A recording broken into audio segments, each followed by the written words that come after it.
What's going on, everybody? I don't know if you guys have seen recently what Digital Extremes has in store for Warframe, but good God, it's looking beautiful.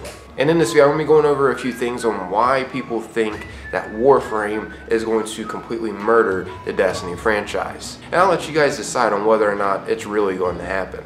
First, let's go over a bit about what Warframe is in case you haven't heard much of it. This third-person space action loot and shoot game was released all the way back on March 25th, 2013. This game has always been a free-to-play game. Of course, you can buy things in the game, however. That is how the developers make a lot of their profits. I mean, after all, it is completely free. But since its release, since it is a live game, the developers have continued to pile on content into it. Warframe wasn't a smash hit right away whatsoever, having received middling reviews at launch and failing to take advantage of the fact that it was one of the more elaborate free-to-play games available on consoles.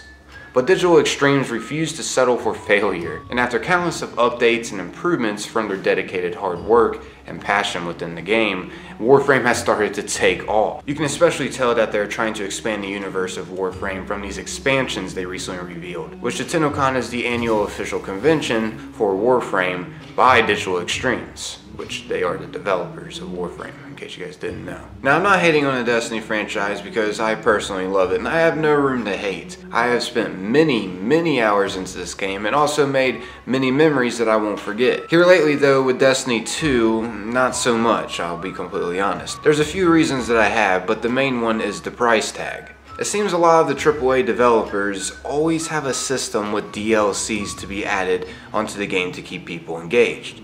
Which, you know, is understandable, but the way they make a paywall with these DLCs is not so understandable. Personally, I think it's more on the line of greed. For instance, when the Destiny 2 Forsaken DLC releases on September 4th, players will have to have all the other DLCs that have been in the game in order to play the Forsaken DLC. Which the reason is, of course, they had to have it designed where we had to go through the previous DLCs that's already been in the game in this new one that's coming. The huge flaw about this is if a brand new player ends up getting Destiny 2 and doesn't have any of the DLCs, that person is going to end up having to pay one hefty price. The price tag is forced on the player in a way if they want to get the full experience of the game, which is within the Forsaken DLC here soon. I mean, just think about that for a second. That beginning said player is going to have to pay for all the other DLCs within the game in order to play this new Forsaken DLC.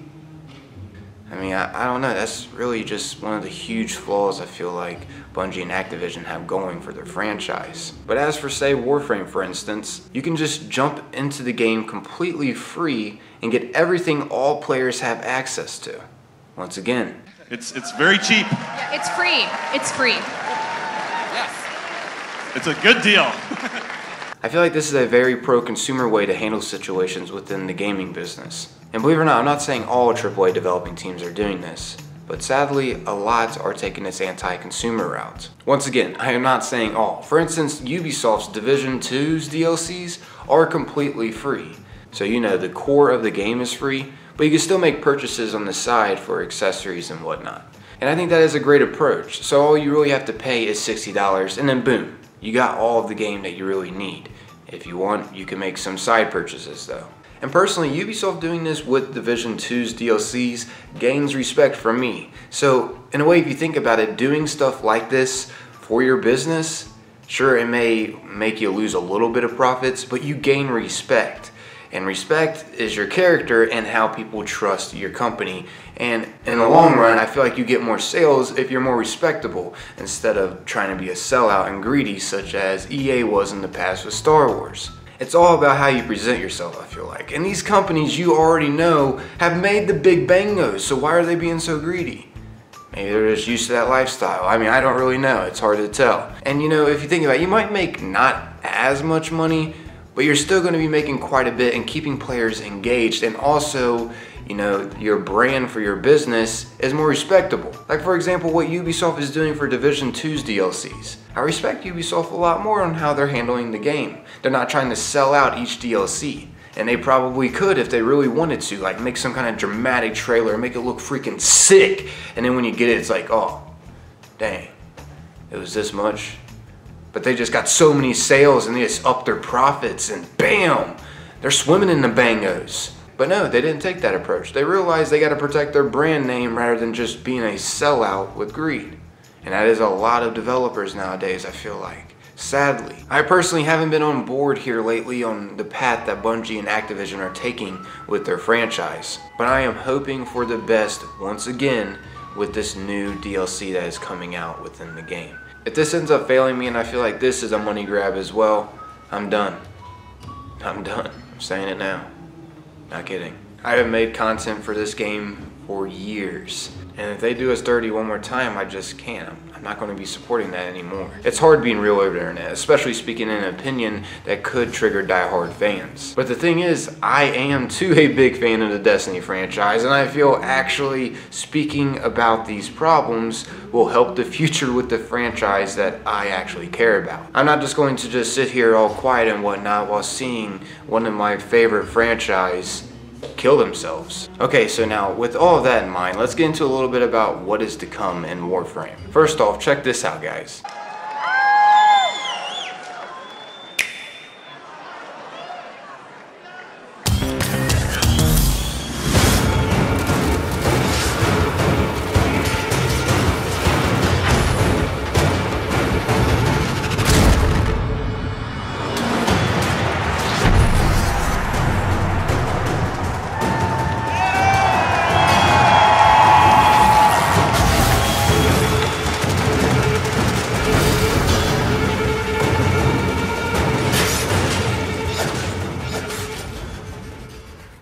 That's right, it is coming to the Nintendo Switch. Oh man, it's about to thrive in business. I'm also going to be going over a little bit about what's to come in Destiny 2. Of course, I'm not going to be going over every single detail that's coming in these DLCs for these games. I'm going to be kind of comparing them both to give you guys a gist of what is actually going on. First off, they'll both have completely new open world environments, NPCs, and a new story with cinematics to sink our teeth in. Which is great, especially for a lot of players who just like to enjoy a good adventure in a unique fantasy-filled atmosphere. I can actually see a lot of players bouncing back and forth between Destiny 2 and Warframe because they're pretty similar. Now something interesting though, as you guys may know, there will be new style of sparrows that we'll be getting in the Forsaken DLC. But Digital Extremes decided to go to the extreme and add in hoverboards to go around on in Warframe. It looks like a lot of fun. I don't know exactly if they're just trying to one-up Destiny or something, but I don't know, they're doing it with this hoverboard. And not to mention, there is spaceships now that you can drive around in while experiencing some space combat. This is something that a lot of Destiny fans have always wanted in the Destiny universe. Myself, for one. I mean, those loading screens are atrocious. I was always just wanting like something where I could just like shoot other players or, you know, just drive around while I'm loading in to the map, you know. I mean, that'd be pretty cool, but I thought I was asking for too much. But it seems like Warframe's expansion is going to be something far more than just a loading screen. It looks freaking sweet. But I will say on the other hand, with Destiny 2's DLC, The Forsaken, we are going to be able to get to experience 9 new supers with each class. Now, that's quite a bit and pretty awesome. And also there's going to be 15 new exotics, which is also something great returning. I mean, there's a lot of great coming into the Destiny 2 Forsaken, don't get me wrong. The only thing that's really bothering me, like my main concern, are these paywalls. I think they are kind of ridiculous. I mean, Warframe's future expansions basically have what Destiny 2's DLC Forsaken has and more. And once again, it is completely Free. It's free. For example, we're going to be able to customize our weapons, and these will be called kit guns that we'll be able to play around with. Also, there's going to be some robotic pets that we can customize, and these are called MOA companions, and these are going to be helpful to use throughout our adventures. I don't know guys, I could go on and on about how promising it actually looks like for the future of this space looter shooter Warframe, but I feel like the video will just get way too lengthy and dragged out. Something to wrap this up that I'm kind of curious about is I'd like to get some of your opinions about if you feel Bungie and Activision are on the right track or the wrong one. And if you feel they're on the wrong one, maybe drop some constructive criticism on how they can improve. And if you feel like they're on the right track with some things, jot those down as well. I'd like to know, once again, a lot of your guys' thoughts. And also the same thing with Warframe. What do you feel like they're doing right, and what do you feel like they're doing wrong? Especially doing wrong, because I have a lot of good to say about Warframe, but I don't really have too much bad. So I'd like to know more of the bad side. I want to get that kind of perspective. But yeah, that's about wrapping up this video, everybody. Hopefully you found it enjoyable and it was something interesting. If you did, consider leaving a like. That's always greatly appreciated. And if you're new around here, consider subscribing and sticking around. And hey, if you don't end up liking what you see on my channel, then unsubscribe. I'm out of here though, everybody. Thanks for taking the time to watch and listen. Till next time. Peace!